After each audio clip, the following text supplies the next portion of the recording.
Hello students, कैसे हैं आप सब। आशा करते हैं आप लोग बहुत अच्छे होंगे। आज हम बात करने वाले हैं त्रिकोणमिति के बारे में। क्लास 10 में जो त्रिकोणमिति पूछा जाता है, कहाँ से क्वेश्चन पूछा जाता है, क्या याद करें ताकि हमारा बेस्ट नंबर है। आप जानते हैं कि गणित में 10वां के लिए अगर बात करें 10वें क्लास के लिए गणित की, तो अगर आपका त्रिकोणमिति बेस्ट हो जाता है ना, तो फिर आपका तो आधा टेंशन ही खत्म हो गया।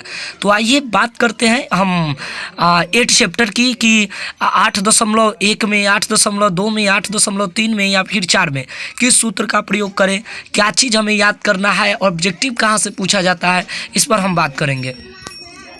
अगर हम 8.1 की बात करें कि 8.1 में हम किस सूत्र को याद रखें, तो आप याद रखो मेरा एक बात कि जो त्रिकोणमिति है बच्चे, उसका अध्ययन जो है समकोण त्रिभुज में करते हैं।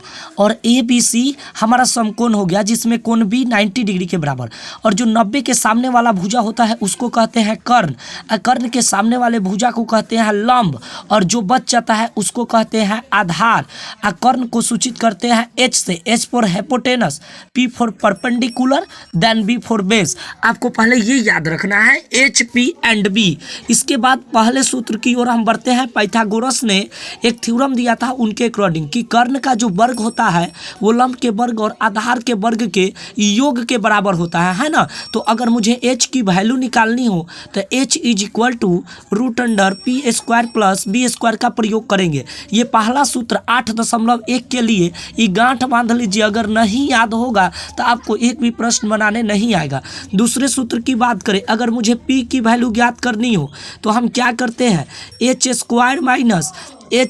माइनस B² करते हैं।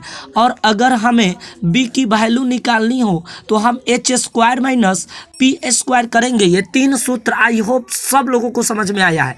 इसके बाद अगर बात करें हम चौथे सूत्र की, तो हमारा हो जाता है sine theta is equal to P/H। आपको ये याद रखना है, साइन थीटा P/H।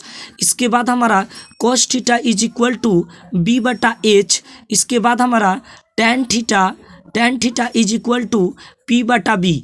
अब देखिए एक बात यहीं से याद करते हैं, साइन थीटा P/H हुआ। अगर मैं H को ऊपर और P को नीचे कर देता हूँ इसी सूत्र से, साइन थीटा बराबर P/H, H ऊपर और P नीचे कर दिया, तो ये जो है कॉसेक थीटा के इक्वल होता है। ये कॉसेक थीटा का सूत्र हो जाता है। इसमें अब देखते हैं, H को ऊपर और B को नीचे कर देते हैं तो ये सेक थीटा का फॉर्मूला बन जाता है। और इसमें B को ऊपर और P को नीचे कर देते हैं तो ये कॉट थीटा का फॉर्मूला बन जाता है। और आपने जो ये 6 चीज़ को देखा, इसको कहते हैं त्रिकोणमितीय अनुपात। इसका नाम है त्रिकोणमितीय अनुपात, इसको कहते हैं त्रिकोणमितीय अनुपात, इसको बोला जाता है। तो अगर आप इतने सूत्र को याद कर लेते हो तो आपका जो है 8.1 एक्सरसाइज एकदम समझ में आएगा और याद भी हो जाएगा। अगर मैं 8.2 की बात करूं तो आपको ये तालिका याद रखना है जिसमें बताया गया है sine theta, cos theta, tan theta, cosec theta, sec theta, cot theta का जो मान होता है। जैसे कि साइन 0 का मान क्या होगा, साइन 30 का मान, साइन 45 का मान, साइन 60 का मान, साइन 90 का मान, 6 त्रिकोणमितीय अनुपात में सबका मान। ये तालिका आप याद कर लो, है ना। 8.2 एक्सरसाइज आपका एकदम कन्फर्म तैयार हो जाएगा और ऑब्जेक्टिव भी बहुत पूछा जाता है। बात करूंगा 8.3 के, इसके लिए आपको याद रखना है sine 90 minus theta cos theta, cos 90 minus theta sine theta, tan 90 minus theta cot theta, cosec 90 minus theta sec theta, sec 90 minus theta cosec theta, और cot 90 minus theta tan theta. आपको पहले ये 6 सूत्र याद रखना है। और इसके बाद आपको 7वां नंबर पे आपको याद रखना है sine theta into cosec theta is equal to 1। इसके बाद आपको याद रखना है tan theta into cot theta equal to 1।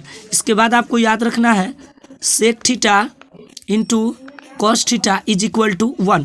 आपको ये फार्मूला भी आपको याद रखना है और इसका उपयोग जो है हम करने वाले हैं 8.4 में भी, है ना। इसके ये अगर इतना आपको याद हो गया तो मतलब आप 8.3 तक गर्दा छोड़ा दिए यार, है ना। 8.4 के लिए कुछ विशेष सूत्रों को भी हम लोग याद करेंगे, है ना, जिससे कि हम आसानी से सब सवाल को अच्छे से बना सके, अच्छे से प्रिपेयर कर सके।